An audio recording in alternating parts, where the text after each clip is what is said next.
이렇게 대통령실이 국민의 뜻을 수용해 제2부속실을 다시 설치하겠다고 밝혔습니다.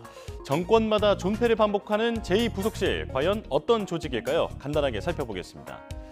제2부속실은 과거 청와대 부속실 가운데 하나로 대통령 배우자를 보조하기 위해 만들어진 기구입니다.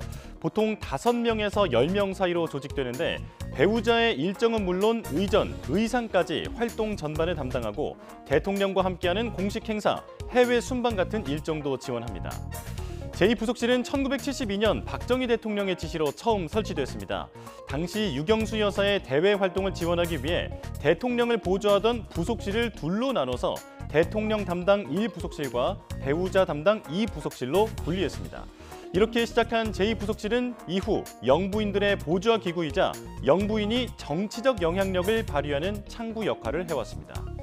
이렇게 40여 년을 이어온 제2부속실, 그러나 박근혜 정부 당시 이른바 비선 개입 논란으로 처음 폐지됐는데요. 곧바로 문재인 정부에서 다시 부활했지만 윤석열 대통령은 대선 공약으로 대통령 가족에 불과한 배우자에 대해 법 바깥의 지위를 관행화하는 건 맞지 않다며 다시 폐지했습니다. 과거부터 대통령 배우자를 둘러싼 논란은 숱하게 이어져 왔는데요. 이런 논란이 반복되는 이유는 대통령 배우자의 권한과 의무를 정하는 법적 규정이 없기 때문이라는 지적이 많습니다. 미국은 퍼스트레이디가 예산을 지원받는 공식 직책인데 한국 대통령의 배우자는 한마디로 민간인 신분이라는 거죠.